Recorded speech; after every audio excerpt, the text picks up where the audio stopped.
메시아와 천국 1세기 유대인들 3장 천국과 그 나라의 1. 천국을 소유한 자들 5장 1절에서 16절은 천국을 소유한 자들의 정체에 관한 메시아의 교훈이다.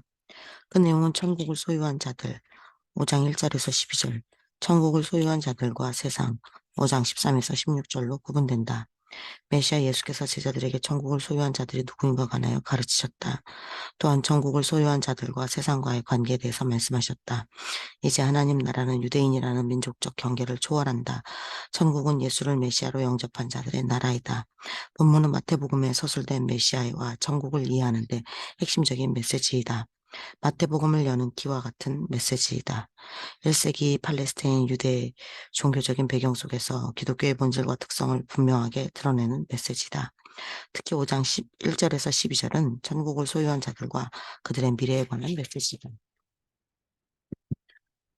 천국을 소유한 자들은 누구인가? 5장 1절에서 12절에서 메시아이신 예수님의 가르침은 천국을 소유한 자들에게 초점을 맞춘다. 특히 흔히 말하는 팔복 메시지는 천국을 소유한 자에 대한 언급으로 시작하여 끝을 맺는다. 마태복음 5장 3절, 10절. 중간 부분인 5장 4절에서 9절은 천국을 소유한 자들의 미래에 관한 메시지이다. 영이 가난한 사람들 5장 3절. 천국을 소유한 자들. 슬퍼하는 사람들 5장 4절, 온유한 사람들 5장 5절, 의에 줄이고 목마른 사람들 5장 6절, 불쌍히 여기는 사람들 5장 7절, 마음이 깨끗한 사람들 5장 8절, 평화를 이루는 사람들 5장 9절. 천국을 소유한 자들의 미래, 의를 위해 핍박당하는 사람들 5장 10절, 천국을 소유한 자들. 위의 구조에서 보듯이 팔복은 천국을 소유한 자들과 그들의 미래에 관한 메시지이다. 예수는 그를 메시아로 영접하고 따르는 유대인들에게 천국을 소유한 자들에 관하여 말씀하셨다. 따라서 팔복의 메시지는 1세기 유대인들이 대망하던 메시아와 천국의 관점에서 그 의미를 새겨볼 필요가 있다. 5장 3절과 5장 10절에서 메시아 예수는 천국을 소유한 자들에 대해 말씀하신다. 그들은 영이 가난한 자이고 의를 위하여 박해받는 자이다. 영이 가난한 자는 복이 있다. 천국이 그들의 것이다. 5장 3절. 의를 위하여 박해받는 자는 복이 있다. 천국이 그들의 것이다. 5장 10절. 5장 3절은 이사야 61장 1절에서 3절을 상기시킨다. 이사야는 이방 민족의 압제 속에 있는 유대 민족을 가난한 자로 표현한다. 그들은 마음이 상한 자, 포로된 자, 갇힌 자이다. 그들은 시온에서 슬퍼하는 자로 아름다운 소식을 기다리는 자들이다. 그들은 여호와 하나님의 종말론적 구원과 심판의 날에 대한 기대를 지닌 자들이다. 이사야서의 맥락에서 가난한 자들은 이방 민족의 압제 속에 있는 유대인들이다. 그들은 정치적 시각에서 가난한 자들이다. 이제 유대인들이 대망하던 메시아가 도래하였고 천국이 임하였다. 예수를 메시아로 받아들인 자들은 천국을 소유한 자들이다. 그들은 영이 가난한 자들이다. 또한 그들은 의를 위하여 박해를 받은 자들이다. 그들은 예수 때문에 모욕을 당하고 핍박을 받고 온갖 악한 말을 들은 자들이다. 5장 11절. 그러나 그들은 축복을 받은 자들이다. 그들은 메시아를 만났고 천국을 소유한 자들이다. 결국 5장 3절에 언급된 영이 가난한 자들은 예수를 메시아로 영접한 자들이다. 예수를 구약에서 약속된 메시아로 받아들이고 그를 쫓았던 유대인들이다. 마태는 그들을 푸뉴마티를 덧붙여 표현한다. 그러므로 영으로 가난한 자는 예수를 메시아로 영접한 자들, 메시아를 따르는 제자들이다. 이 시대 예수를 그리스도로 고백하고 따르는 크리스천들이다. 여기서 본 병행절 구절인 누가복음 6장 20절을 고찰할 필요가 있다. 누가복음에서 가난한 자들은 부유한 자들 누가복음 6장 24절과 대조된다. 누가는 사회계층적인 전망에서 가난한 자들을 언급한다. 그들은 지배당하는 하층민으로 줄인 자들이고 우는 자들이다. 누가복음 6장 21절. 경제적으로 가난한 자들이다. 천국을 소유한 자들의 미래. 메시아, 메시아 예수는 그의 제자들에게 천국을 소유한 자들의 미래에 관한 메시지를 선포하였다. 5장 4절에서 9절은 예수를 메시아로 영접한 자들의 청사진이다. 본문은 그들의 미래와 관련하여 슬퍼하는 자 5장 4절, 온유한 자 5장 5절, 의에 줄이고 목마른 자 5장 6절, 불쌍히 여기는 자 5장 7절, 마음이 깨끗한 자 5장 8절, 평화를 이루는 자 5장 9절을 언급한다. 이 표현들은 구약 배경에서 각각 그 의미를 살펴볼 수 있다. 5장 4절은 슬퍼하는 자들과 그들의 미래에 관한 메시지이다. 슬퍼하는 자들에게 약속된 미래의 축복은 하나님의 위로이다. 이 구절에서 슬퍼하는 자들은 70인역 이사야 61장 2절에 언급된 슬퍼하는 자들과 같은 표현이다. 이사야 문맥에서 슬퍼하는 자들은 이방의 압제 속에 있는 유대 민족이다. 그러나 마태복음의 문맥에서 슬퍼하는 자들은 예수를 메시아로 영접한 자들이다. 그들은 천국을 소유한 자들로 영이 가난한 자들인 동시에 의를 위하여 박해받은 자들이다. 또한 그들은 천국을 소유한 자로 하나님 나라를 위하여 슬퍼하는 자들이다. 5장 5절은 온유한 자와 그들의 미래에 관한 메시지이다. 온유한 자들에게 약속된 축복은 땅의 기업이다. 이 구절의 시편 37장 11절을 반영한다. 온유한 자들은 땅을 차지하며 큰 평안을 누릴 것이다. 시편 37편은 온유한 자에게 약속된 땅을 반복적으로 언급한다. 시편 37장 9절, 22절, 29절, 34절. 이 시편에서 온유한 자들은 문맥적으로 악인들의 대조되는 의인들을 뜻한다. 악을 행하여 자기 꾀를 이루는 자들 가운데서 여호와 앞에 잠잠하고 참고 기다리는 자들이다. 시편 37장 7절. 마태복음의 문맥에서 온유한 자들은 예수를 메시아로 영접하고 그 메시아를 통해 묵묵히 하나님을 바라보는 자들이다. 메시아 예수를 따르는 자들이다. 5장 6절은 의에 줄이고 목마른 자들에 관한 메시지이다. 의에 줄이고 목마른 자들은 배부름을 얻을 것이다. 이 구절은 이사야 55장 1절에서 2절을 상기시킨다. 이사야는 목마른 자들에게 물로 나오라고 초청한다.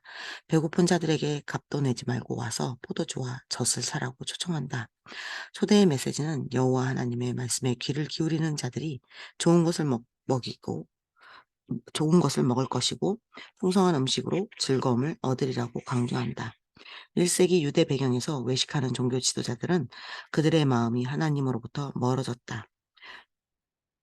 15장 7절에서 9절. 또한 그들의 가르침에 익숙했던 유대인들은 하나님의 말씀을 듣는데 둔하였고 깨닫지 못하였다. 13장 13절.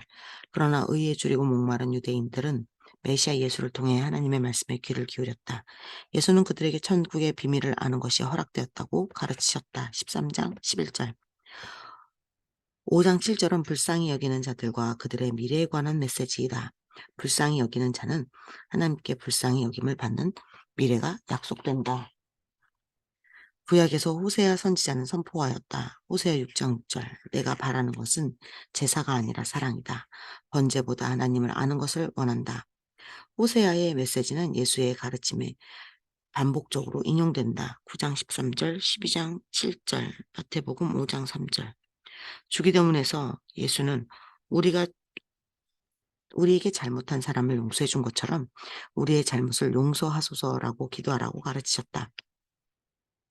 이 교훈은 용서함이 없는 종의 비유에서 더욱 구체적으로 표현된다. 18장 23에서 35절. 예수께서 제자들에게 기도를 가르치신 후에 불쌍히 여기는 것을 다시 강조하셨다. 메시아 예수의 교훈에 따르면 사람의 잘못을 용서하는 일은 하늘 아버지의 용서를 받는 일에 전제된다. 하나님의 용서는 하나님에게 제사하는 순간 혹은 그의 용서를 구하는 순간 임하는 것이 아니다. 하나님의 용서는 우리가 사람의 잘못을 용서하는 순간 임하는 것이다. 메시아의 도래로 임한 하나님 나라에서 사람들의 수평적인 관계는 하나님과 사람들의 수직적인 관계만큼 중요하다. 예수를 메시아로 받아들인 제자들은 불쌍히 여기는 자들이다. 그들은 하나님의 불쌍히 여기심이 약속된 미래를 바라보게 된다. 5장 8절은 마음이 깨끗한 자에 관한 메시지이다. 마음이 깨끗한 자들은 하나님을 볼 것이다. 이 구절은 시편 24장 3절에서 8절을 반영한다. 시편 기자는 3절에서 여호와의 산에 오를 자가 누구인가? 그의 거룩한 곳에 설 자가 누구인가? 라고 묻는다. 그리고 4절에서 손이 깨끗하여 마음이 청결하며 뜻을 허탄한 데에 두지 아니하며 거짓 맹세하지 아니하는 자라고 말한다. 그들은 여호와를 찾는 족속이고 여호와의 얼굴을 구하는 자들이다. 1세기 팔레스타인에서 예수를 메시아로 영접한 자들은 그를 통해 하나님을 찾는 자들이었다. 5장 9절은 평화를 이루는 자들과 그들에게 약속된 축복의 메시지이다. 평화를 이루는 자들은 하나님의 자녀라고 일컬음을 받을 것이다. 이사야 2장 2절에서 4절은 종말론적 평화에 관한 예언의 메시지이다. 이사야를 통해서 선포된 종말론적 평화의 비전은 메시아 예수를 따르던 제자들에게도 주어진 비전이었다. 그들은 평화를 이루는 자들로 천국의 메시지를 전하고 하나님 나라를 선포함으로써 유대인들과 이방인들 사이에 평화를 이루는 비전이 주어졌다. 에베소서 2장 14절에서 18절. 그들은 화평하게 하는 자들로 그들에게는 하나님의 자녀들이라 불릴 것이라는 약속이 주어졌다. 이상에서 살펴보았듯이 메시아 예수는 천국을 소유한 그의 제자들에게 그들의 미래에 대하여 가르치셨다. 천국을 소유한 자들에게 약속된 축복은 하나님의 위로 5장 4절, 땅의 기업 5장 5절, 풍성한 생명의 양식 5장 6절, 하나님의 궁율 5장 7절, 하나님을 봄 5장 8절, 하나님의 자녀라 일컬어짐 등이다. 마태복음 5장 1절에서 12절은 1세기 예수를 메시아로 영접한 제자들, 천국을 소유한 자들에게 약속된 축복이다. 이 축복은 21세기 예수를 그리스도 하나님의 아들로 믿는 크리스천들에게 똑같이 주어진다. 이 시대 크리스천들은 영이 가난한 자들이고 예수를 위하여 핍박을 받은 자들로 하나님의 나라를 소유한 자들이다. 그들은 성령을 통해 주께로 나아가며 하나님의 다스림 가운데 있는 자들이다. 크리스천들은 그리스도의 복음과 하나님의 나라를 위하여 슬퍼하는 자들인데 그들에게 성령의 위로가 주어질 것이다.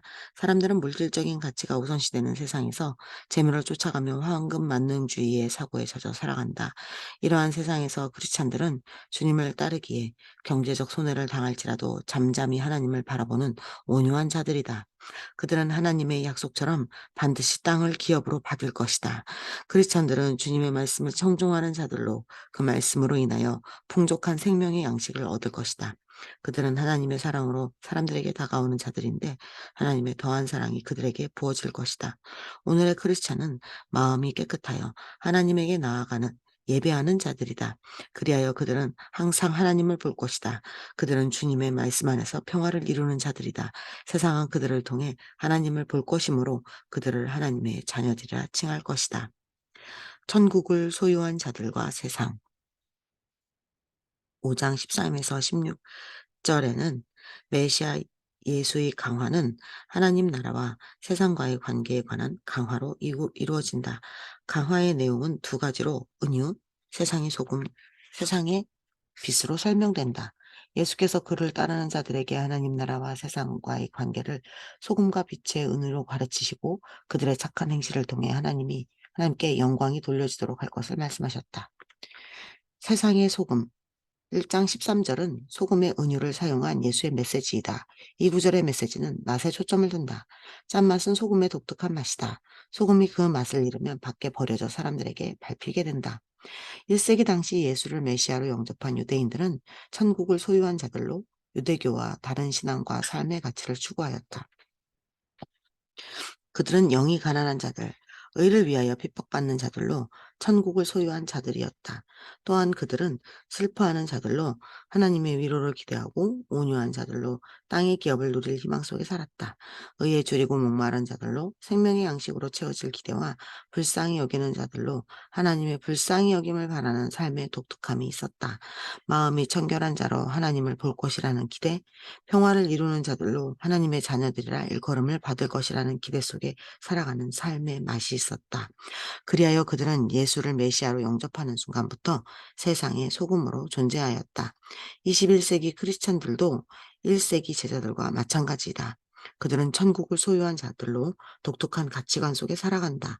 천국을 소유한 자들에게 약속된 미래를 바라보며 살아가는 삶의 맛을 지닌다.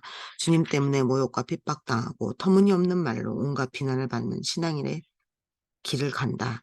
그러나 그들이 그 독특한 신앙을 저버리고 세상의 물질적 가치관에 따라 살아간다면 그들은 맛을 잃은 소금과 같이 될 것이다.